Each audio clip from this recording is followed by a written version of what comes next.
কাল করতেছেন ক্যান্সার, আমি আজ কি করুম তাই জানি না।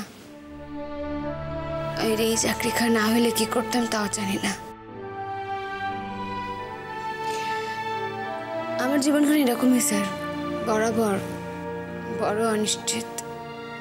এত অনিশ্চয়তা নিয়ে ছাত্রছাত্রীদের কি করে লেখাপড়ায় আগ্রহী করে তুলতে পারবেন, সেটাই তখন আমার চিন্তা হচ্ছে। দেখেন স্যার, আমি যখন এত অনিশ্চয়তা লইয়াও পরীক্ষার ফলে সকলে সেরা হইতে পারছি, তখন আশা করতেছি আপনাকে স্কুলের ছাত্রছাত্রীদিগরেও পড়ার ব্যাপারে আগ্রহী করতে পারুম।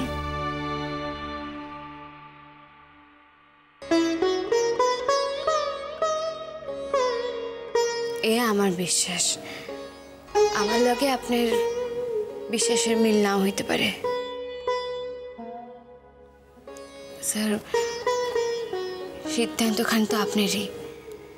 শুধু যদি আমার একটু হ্যাঁ বা না জানিয়ে দেন তাহলে আমার পক্ষে একটু সুবিধা হয়। আপনাকে যে ছেড়ে দেবো এ কথাটাও ভাবতে পারছি না।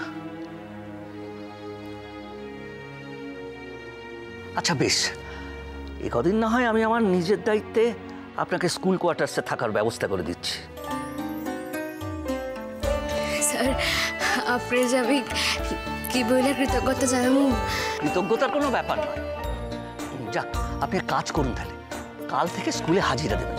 আর কেউ যদি জানতে চায় বলবেন 7 দিন আগে থেকে আপনি স্কুলে জয়েন করেছেন, কারণ পুরো পদ্ধতিটার সম্পর্কে আপনি জেনে রাখতে চান, যাতে 1 তারিখ স্কুলে জয়েন করার পর পরিচালনার ব্যাপারে আপনার কোনো অসুবিধে না হয়।